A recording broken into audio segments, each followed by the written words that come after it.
Sutra Teratai yang menakjubkan. Bab 1. Pendahuluan. Shinfas yang Sutra Teratai.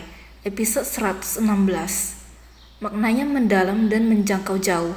Kata-katanya praktis dan menakjubkan. Dalam mempelajari ajaran Buddha, kita harus mengingat untuk menggunakan hati yang tulus setelah membaca dan mendengarnya. Dharma hendaknya senantiasa berada dalam batin kita. Kita harus terus merenungkannya kembali. Dengan demikian, Dharma akan masuk ke dalam batin. Secara alami, Dharma pun terwujud dalam tindakan kita. Inilah yang harus dilakukan oleh para praktisi Buddhis. Setiap orang harus memilikinya. Naskah sutra sebelumnya, apakah semua orang masih mengingatnya? Bagian sebelumnya adalah penjelasan Bodhisattva Manjusri tentang bagaimana para Buddha di masa lampau membabarkan Dharma.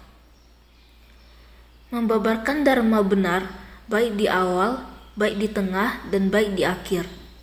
Maknanya mendalam dan menjangkau jauh. Kata-katanya praktis dan menakjubkan, murni dan tidak tercemar. Dilengkapi dengan tanda dari praktik murni yang bersih. Sutra Teratai Bab 1 Pendahuluan. Sebelumnya, saya terus berbagi kisah kepada semua orang. Buddha adalah guru bagi manusia dan para dewa. Guru bagi manusia dan para dewa di dunia. Pembabaran Dharma di awal, pertengahan, dan akhir. Semuanya memiliki makna yang mendalam, serta bahasa yang praktis dan menakjubkan. Inilah tujuan Buddha datang ke dunia, memberikan Dharma kepada para makhluk. Sekarang kita harus memahami, pada masa lampau Dharma, baik di awal, baik di tengah, dan baik di akhir, dibabarkan sesuai dengan akar kapasitas para makhluk. Baik di awal adalah untuk mengungkapkan niat dasar Buddha. Beliau ingin segera berbagi semua yang telah diperoleh kepada semua orang, bahkan para dewa dan pelindung Dharma. Para dewa dan pelindung Dharma tidak dapat menghayatinya di dunia. Apakah manusia di dunia ini dapat menghayatinya? Oleh karena itu, ada suatu periode waktu Buddha benar-benar sangat sedih. Dia berpikir untuk melatih diri demi semua makhluk dan mencapai kebudayaan demi semua makhluk. Tentu saja ingin membabarkan Dharma demi semua makhluk. Tetapi, apa yang harus dilakukan jika para makhluk tidak mengerti? Maka, pada saat itu, para Buddha dan Bodhisattva muncul di hadapan untuk menghibur Buddha Sakyamuni dan berkata, "Para makhluk pada dasarnya adalah kedemikian. Karena Anda telah mencapai kebudayaan, ini adalah kesempatan yang sangat langka. Anda harus menggunakan kemampuan yang Anda miliki. Anda berbaik hati, samadhi dan kebijaksanaan yang pada dasarnya Anda miliki, masuk ke tengah orang banyak untuk menuntun para makhluk." Oleh karena itu, Buddha Sakyamuni mulai merenung, metode apa yang harus digunakan untuk masuk ke tengah orang banyak. Jadi selama 42 tahun, dia membimbing secara sabar dan sistematis, menggunakan berbagai metode praktis untuk memberi ajaran sesuai kapasitas, memberi pengajaran yang sesuai dengan para makhluk. Setelah 42 tahun, Buddha mulai mengungkapkan niat awalnya. Kembali pada semula ingin dia bagikan kepada semua orang. Kondisi batin Buddha, sebab dan kondisi Buddha datang ke dunia. Jadi, ini adalah ajaran yang ketiga dan yang terakhir. Dharma yang beliau babarkan pada akhir adalah meninggalkan metode terampil dan mengambil jalan langsung. Dia mulai menampakkan kebenaran sejati. Karena itu, dia membabarkan Dharma dalam 3 periode waktu. Ini tidak dapat dipahami oleh para praktisi dari 2 kendaraan. Buddha lalu menyembunyikan ajaran sejati dan memberikan ajaran sementara, di mana secara terpisah menjelaskan kendaraan tunggal sebagai 3 kendaraan. Itulah mengajaran dari agama, sutra, dan lainnya. Maknanya mendalam dan menjangkau jauh. Kata-katanya praktis dan menakjubkan. Sebenarnya, pada awal membabarkan Sutra Avatamsaka, pada saat itu benar-benar terdapat kesulitan. Para makhluk tidak dapat menghayatinya. Semua ini karena Buddha melatih diri dan tercerahkan sendiri, yakni niat batinnya, sehingga harus melewati kurun waktu yang lama. baru mendapatkannya. Karena memakan kurun waktu yang lama, semua yang diasuh dan diperoleh, bagaimana 8 kelompok makhluk surgawi dapat mengerti hal ini? Selanjutnya, praktisi 2 kendaraan, 3 kendaraan di dunia, kelompok orang suci ini juga tidak dapat menghayatinya. Maka inilah ketidaktahuan manusia dan dewa, tidak dapat memahami keharapan mendasar Buddha, karena maknanya mendalam dan menjangkau jauh. Kata-katanya praktis dan menakjubkan. Pada saat ini, Buddha lebih baik memberikan pengajaran sesuai dengan kapasitas dan kondisi, membabarkan dharma sesuai dengan akar kapasitas para makhluk. Ini disebut praktis dan menakjubkan. Sangat praktis dan menakjubkan. Bagaimana kondisi batin para makhluk? Buddha mengikuti kondisi batin mereka, merubah batin makhluk awam yang bingung, merubah dan menariknya untuk masuk ke dalam dharma.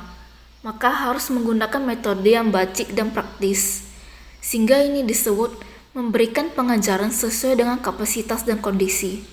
Semua yang dibutuhkan oleh para makhluk, beliau dapat memberikan apa yang mereka perlukan, yang dapat dipahami, jelas dan dapat dimengerti.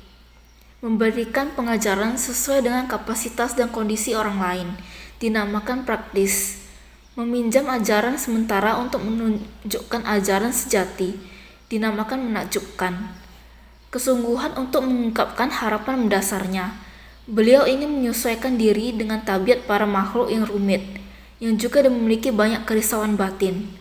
Sering mengatakan, kerisauan adalah sama dengan kebodian. Semua kerisauan yang terdapat di antara kerumunan makhluk hidup, bukankah adalah penderitaan yang dipelajari oleh Buddha di dunia ini? Oleh karena itu, Sang Buddha telah memahami dari manakah asal penderitaan di dunia ini, yakni berasal dari tabiat para makhluk yang berbeda. Di dalam kerisauan yang rumit, sehingga menciptakan banyak penderitaan. Di dunia ini, inilah yang ingin diselidiki oleh Sang Buddha. Sekarang, beliau telah memahaminya, sehingga Sang Buddha memberikan obat sesuai dengan penyakit yang diderita para makhluk. Ini merupakan memberikan pengajaran sesuai dengan kapasitas dan kondisi orang lain, yang juga merupakan penyesuaian Sang Buddha. Begitu banyak kerisauan para makhluk untuk beliau menggunakan kebijaksanaannya, sehingga disebut praktis dan menakjubkan. Ketiganya semua menyimpan keyakinan benar, praktik benar, dan buah balasan sesungguhnya. Makanya dinamakan Dharma benar. Sebelumnya membahas tentang ajaran sejati yang dibabarkan oleh Buddha.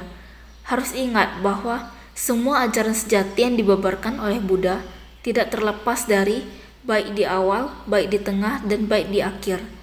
Baik di awal, yang tentu saja merupakan niat mendasar Sang Buddha, yang tidak dapat kita terima sebagai makhluk awam, sangat dalam dan menakjubkan.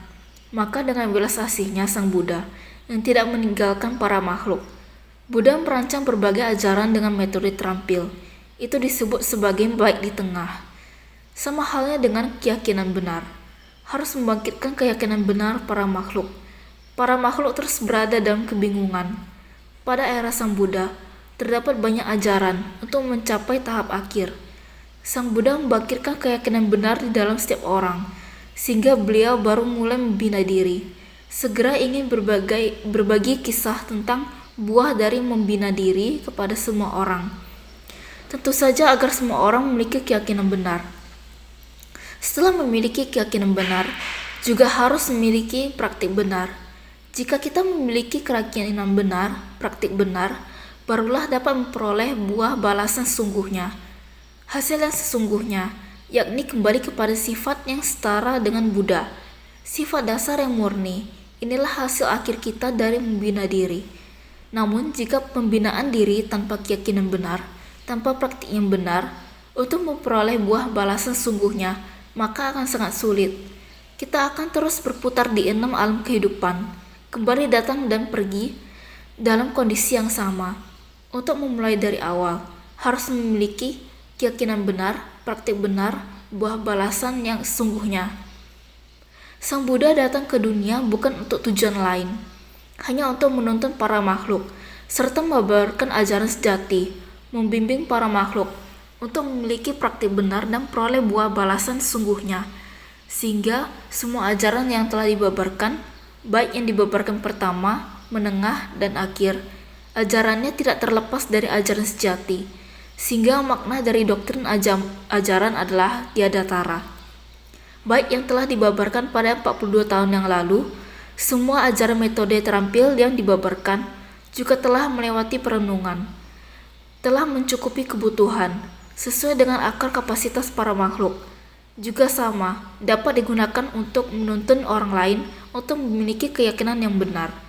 Bahkan ajaran dari metode terampil juga sama untuk merancang metode agar orang lain memiliki keyakinan benar. Maka makna dari ajarannya adalah tiada tara. Kebijaksanaan tertinggi Sang Buddha maka disebut sebagai maknanya mendalam dan menjangkau jauh.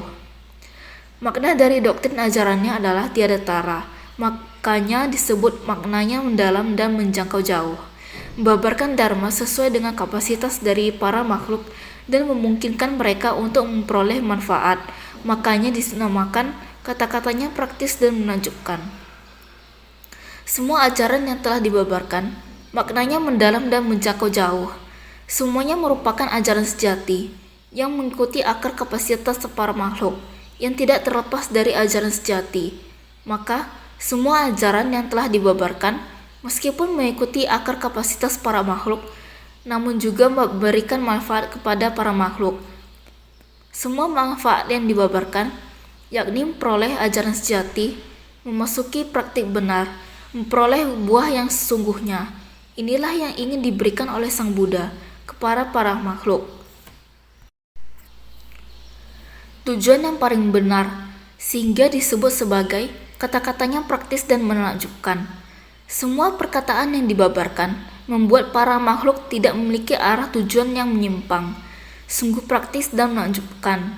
Kemudian dikatakan, juga membabarkan dharma agar semua makhluk dapat mengubah kejahatan menjadi kebaikan, mengubah noda menjadi kemurnian. Semuanya mengarah pada kebodian yang paling akhir dan tiada tara, tidak terbenam dalam dua kendaraan, makanya dinamakan murni dan tidak tercemar. Semua ajaran yang dibabarkan Buddha adalah untuk memungkinkan para makhluk merubah kejahatan menjadi kebajikan. Mengapa kita dapat berbuat jahat? Kejahatan merujuk kepada keserakahan, kebencian, kebodohan, keangkuhan, keraguan akan ajaran sejati. Dengan meragukan ajaran sejati, maka kita tidak dapat kembali dan menerima ajaran sesungguhnya. Sekarang, orang dewasa menjadi sombong dan penuh keraguan. Mereka tidak meyakini proses yang pernah ditempuh oleh senior mereka tentang kesopanan, keadilan, integritas, dan kehormatan. Yakni karena mereka tidak meyakininya, sehingga pikiran mereka akan terus tercemar. Dengan demikian, mereka bisa berbuat jahat. Ketika niat pikiran jahat muncul, praktik jahat akan muncul, karena pikiran mereka sudah tercemar oleh noda batin. Mereka tidak yakin akan moralitas, etika, dan tata krama. Tidak meyakini itu semua. Karena demikian, Sang Buddha membabarkan dharma dengan menggunakan pengamatan hukum karma, menarik mereka satu persatu, yang dapat membuat kita memahami keangkuhan di dalam diri kita, dapat menyakiti orang lain, yang pada akhirnya juga menyakiti diri sendiri. Beliau menggunakan berbagai metode untuk mengungkapkan, maka semua ajaran yang dibabarkan Sang Buddha tidak lain adalah mengubah kejahatan menjadi kebaikan, mengubah noda menjadi kemurnian. Semuanya mengarah pada kebodian yang paling akhir dan tiada tara. Kita tidak boleh mengatakan, bukankah ini perkataan yang sangat dangkal? Apa hubungannya terhadap kehidupan dan orang tua kita? Apa hubungan ajaran Buddha dengan senior kita?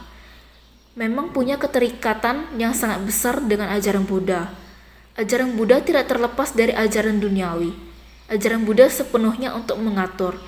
Jika terdapat sedikit penyimpangan di dalam batin manusia, kita dapat menontonnya kembali dengan segera, kembali pada kita. Ternyata, sifat dasar kita adalah bajik. Jika kita dapat mempertahankannya seperti ini, kita akan perlahan-lahan kembali kepada kebodian yang sempurna tiada tara. Inilah hal yang harus kita pahami dengan sepenuhnya. sebagai orang yang pelajari ajaran Buddha. Namun, ajaran yang demikian tidak terbenam dalam dua kendaraan, makanya dinamakan murni dan tidak tercemar. Kita tidak berhenti pada ajaran dua kendaraan. Dua kendaraan yakni Sravaka dan Pratyeka Buddha. Meskipun Buddha mengatakan demikian, meminta Anda untuk melakukan hal bajik, benar. Meminta Anda untuk tidak khawatir, semua ini adalah benar. Melakukan hal bajik merupakan keberadaan menakjubkan. Tanpa rasa khawatir merupakan kekosongan sejati. Namun keberadaan menakjubkan tersebut, apakah Anda telah melakukannya hingga akhir? Keberadaan menakjubkan yang sempurna merupakan ajaran sejati yang ingin dibabarkan Sang Buddha. Beliau ingin Anda untuk tidak melekat. Bukankah Anda telah mencapai kondisi kekosongan yang menakjubkan tersebut? Pikiran kita tidak gelisah. Apakah kita telah mencapai proses tidak gelisah? Masih belum. Ada orang hanya mengatakan, saya melafalkan nama Buddha. Hanya melafalkan nama Buddha juga sangat gampang melekat. Apakah Anda mengingat? Suatu ketika, pada saat kakek guru berada di sini, kalian semuanya terkadang seandainya mengatakan sesuatu, maka mengucapkan Amidapa, Amitabha. Apakah Anda mengingat? Ketika itu, apakah kalian mendengar kakek guru berbicara melalui paman seperguruan? Mengapa Anda semua selalu menyebut Amitabha? Apa maknanya? Apakah Anda mengetahui maknanya? Prinsip yang sama, meskipun pada kehidupan kita, ketika kita melatih diri, bukankah senantiasa harus disebut, mengatakan kalimat ini? Maka ketika melafalkan nama Buddha, kita harus meresapinya ke dalam batin, merapalkannya hingga kita memiliki batin Buddha, batin Sang Buddha, yakni tidak tega melihat penderitaan para makhluk. Maka Anda harus mempraktikkan kebajikan. Namun, kita tidak dapat melekat pada praktik bajik. Batin Bodhisattva, yakni bersumbangsi tanpa pamrih, juga senantiasa bersyukur. Sebab dan kondisi demikian membuat kita memiliki kesempatan untuk membuat jalinan jodoh yang baik. Bahkan seorang bodhisattva ketika menjalin jodoh baik dengan orang lain pun tidak melekat kepadanya. Dia hanya terus bersumbangsi. Inilah keberadaan yang menakjubkan. Tidak tega melihat para makhluk menderita. Ini adalah misi dari praktisi Buddhis. Inilah sifat alami orang yang pelajari Dharma. Inilah sifat dasar kita yang bajik. Maka kita seharusnya murni tidak tercabang. Tidak melekat pada saya mendengarnya seperti itu, maka saya berpegang pada perkataan itu. Sehingga dikatakan jangan terjatuh dalam dua kendaraan. Sehingga ajaran yang ingin dibabarkan Buddha sekarang adalah ajaran murni tidak bercabang, yang merupakan niat mendasar Sang Buddha. Semua yang ingin dibabarkan adalah tidak bercabang, sangat murni. Dharma bagai air yang sangat murni, untuk menghapuskan kekotoran dan pikiran menyimpang. Sehingga semua ajaran sejati yang dibabarkan adalah segala macam metode terampil. Semuanya adalah ajaran yang membukakan dan menunjukkan pengetahuan dari dan pandangan Buddha, agar para makhluk memahami dan memasukinya. Ini dinamakan Dharma benar. Semuanya demi untuk menuntun orang-orang. Batin harus sangat murni dan jernih. Tidak peduli dalam kehidupan keseharian kamu. Terhadap hal apapun, kita sedang bersumbangsi. Tidak ada kemelekatan apapun. Murni tidak bercabang. Walaupun kita di dunia tidak terlepas dari metode terampil, tetapi makna ajaran sejati harus berada dalam batin kita. Sehingga ajaran yang dibabarkan Buddha yaitu membawa kesadaran melalui berbagai hal di dunia, membuat para makhluk memahami, sehingga sering mengatakan, mengetahui adanya berkah dengan melihat penderitaan. Melihat penderitaan, kita harus membina hati welas asih. Ini merupakan makna sebenarnya, sehingga berharap setiap orang mempelajari ajaran satu demi satu bagian naskah sutra. Kita harus terus memahaminya dalam kehidupan keseharian kita. Ini baru benar-benar bersungguh hati.